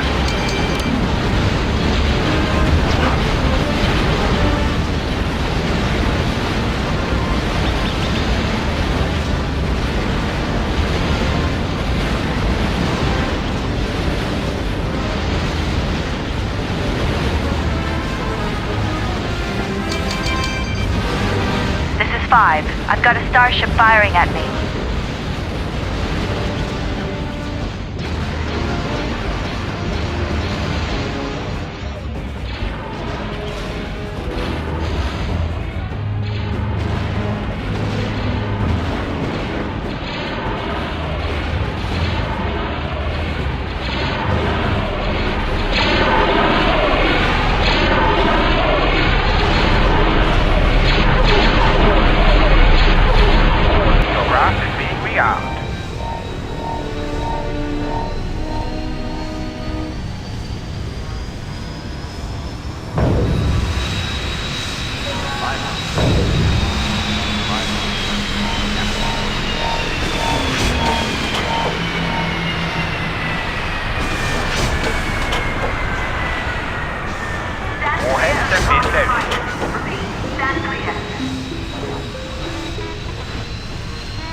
Arriving.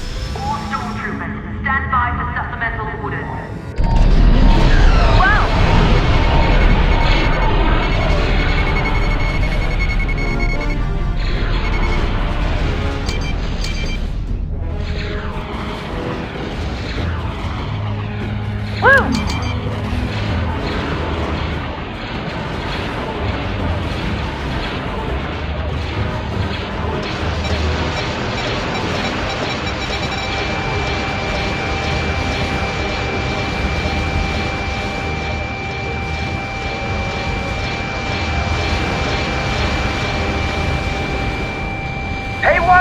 Attacking craft dead ahead.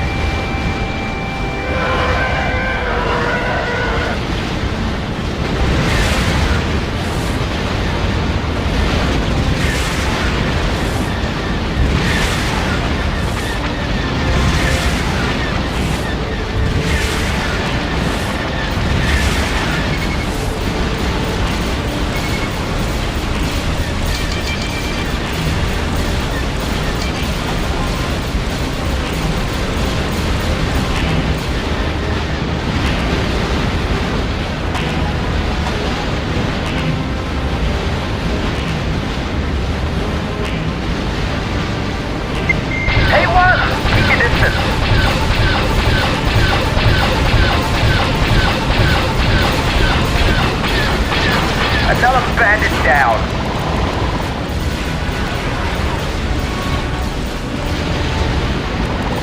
Hey, 1, keep your distance.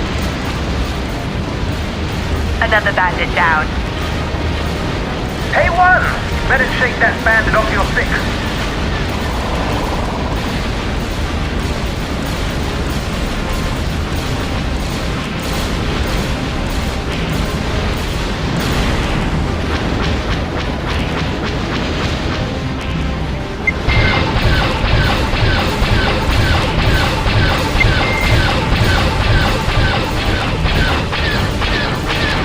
got him.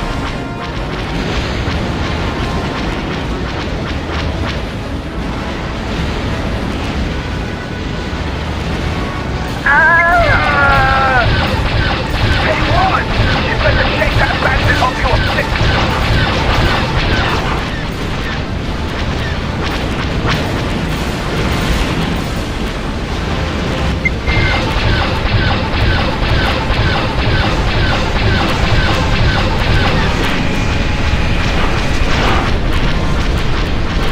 Oh no, we've lost one. Oh dear, you're dead. Luckily, this is just a simulator, so you will simply be popped back into a new round.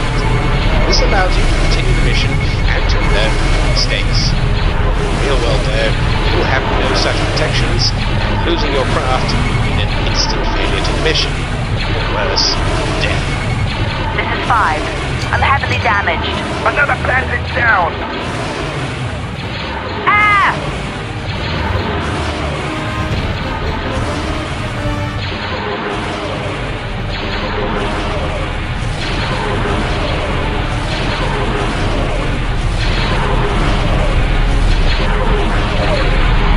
Our crews will attend to your craft immediately. New warheads have been installed in your craft.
I'm finished!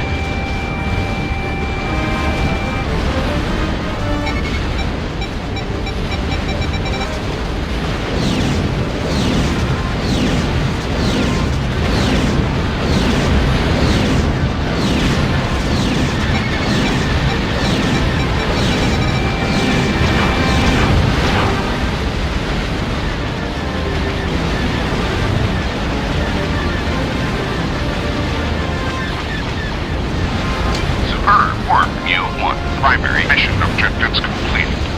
The enemy cruiser has been destroyed. All enemy forces are retreating. Superb work, Mu 1. You may now exit the simulator by docking with the implacable or pressing Q to quit the mission.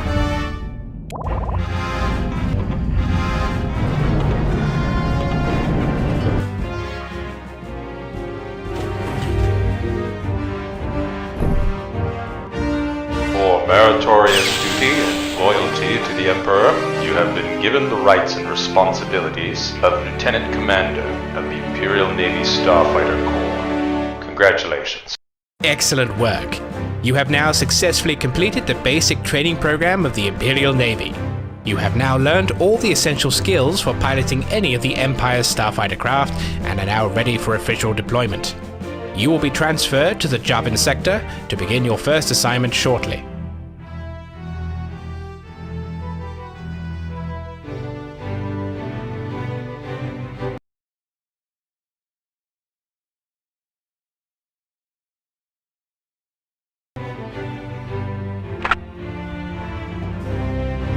Sir.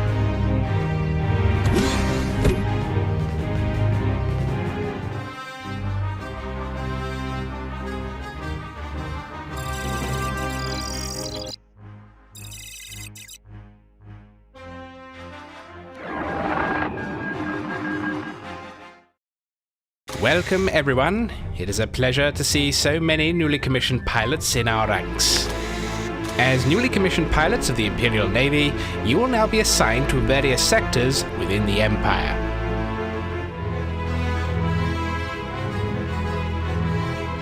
Several transports and shuttles have been prepared to ferry you all to these destinations. As a bonus, those who had the top simulator scores in their training will be taking the flight controls of these ships. After leaving Skystrike Academy, you'll hyperspace to the Commodore system, where we have a major transfer point for Imperial ships and supplies. From here, you'll then go to your final destinations. Should any incidents happen along the way, keep calm, remember your training, and do your utmost to keep the lives of your passengers safe and sound.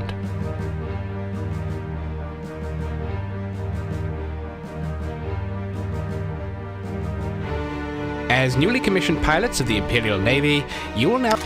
Welcome everyone. It is a pleasure to see so many newly commissioned pilots in our ranks. As you have now completed your training, it is my distinct pleasure to hand out your first true assignments in service to the Imperial Navy. Many of you will be transferred to various different sectors as needed, but to begin with, you will all be flying together. 4 Lambda-class shuttles and 3 Delta-class DX-9 transports will ferry you all to a transfer point in the Commodore system before transiting to your final destinations. Those of you who had the highest scores in their simulator missions have been chosen to fly the transports directly, though an officer will be with you on each ship and will guide you as needed. You will fly the shuttle Grigor and have been assigned to the Javin sector, where one of our fringe outposts is located, named D-34. Compared to one of our starfighters, the shuttle is a slow, ungainly craft, but it has strong shielding. Unfortunately, its cannon system was recently damaged and has yet to be fully repaired. To compensate, we have armed the ship with a pair of concussion missiles and some flare countermeasures, but ultimately your ability to defend yourself will be extremely limited. However, it is extremely unlikely you will encounter any threats along the way, so I wouldn't worry too much about that. However, if the worst does happen, remember your training and take evasive action. You will always be in the company of nearby friendly fighters, so you only need to evade long enough before friendly forces engage any potential attackers. Your first priority is to protect your fellow pilots that you are ferrying.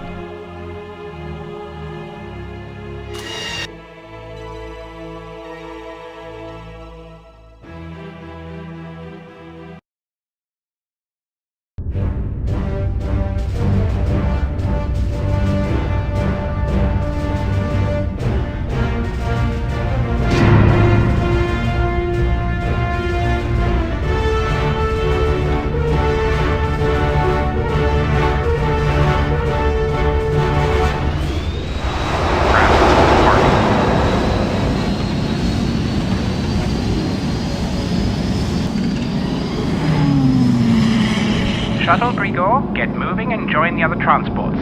We don't want to be kept waiting. Don't worry about your laser system not working. You probably won't need it anyway.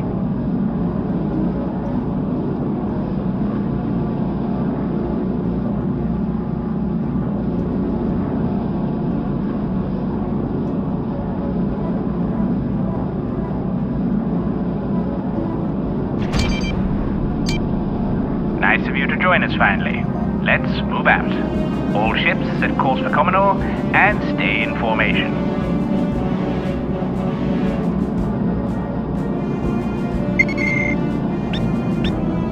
Gonna miss this place. The view here never gets old. Couldn't get away from here fast enough if you ask me. Can't wait to show these rebels what real piloting is all about. Who are you kidding? You're probably gonna get scragged in your first mission.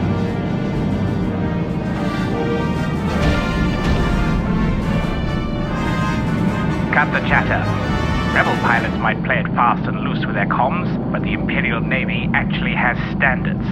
So keep it professional, or your career ends before it starts. Yes, sir. Sorry, sir. We're at the hyperbuoy. Initiating jump.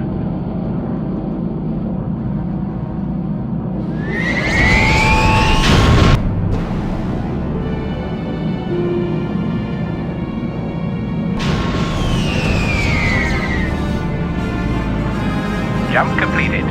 All ships stay in close formation. Reduce speed to 70% and await further instructions.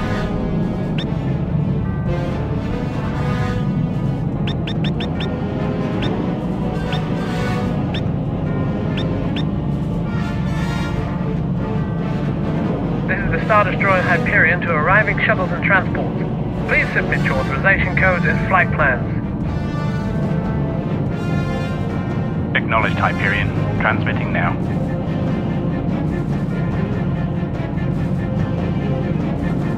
Shuttle Grigor, I said stay in formation.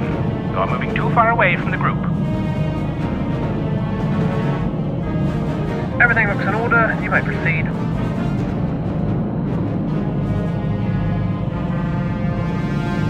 All right, everyone. It's been a pleasure, but here is where we part ways.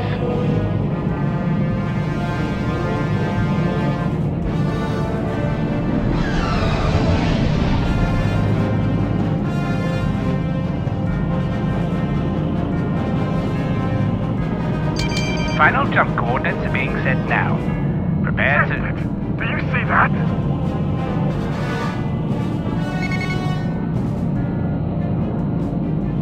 Emergency! This outpost in one line! Multiple explosions! Take severe damage! Early casualties! Next!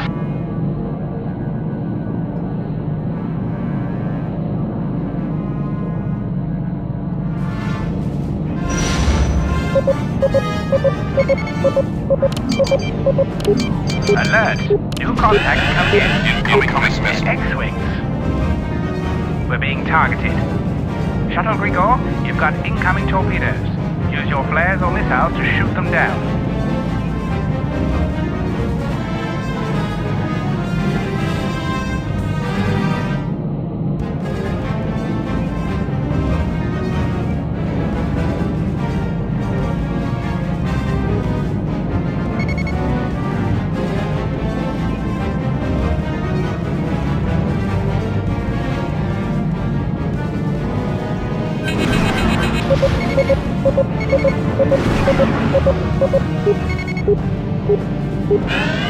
Incoming missed.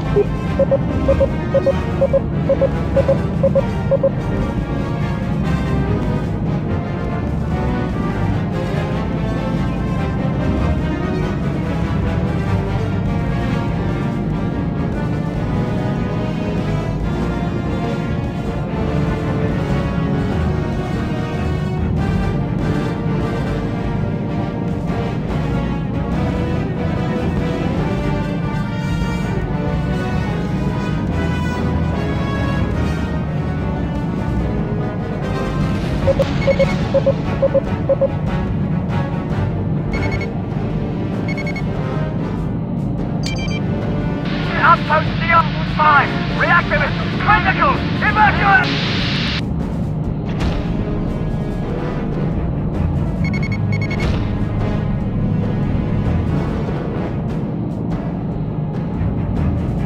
Mother of moons. All those people. Rebels be damned! I'll make those terrorist scum pay for this! Enough. The enemy attack has been dispersed. The Hyperion has given us clearance to continue our missions. Move out. Shuttles Grigor and Navarre and Transport Cribble head to the hyperbuoy. Coordinates for the Javin sector have been entered.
The middle of nowhere? Silence. We have our orders. You will carry them out. Yes, sir.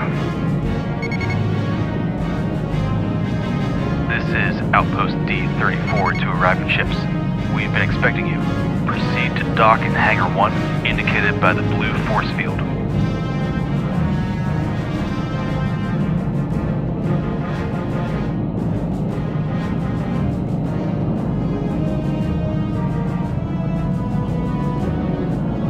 Excellent work, pilot.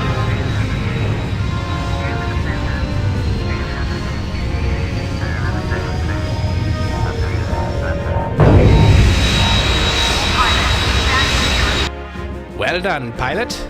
Despite being in a near defenseless craft, you managed to evade hostile fire long enough for our forces to engage and disperse the terrorist rebel attack.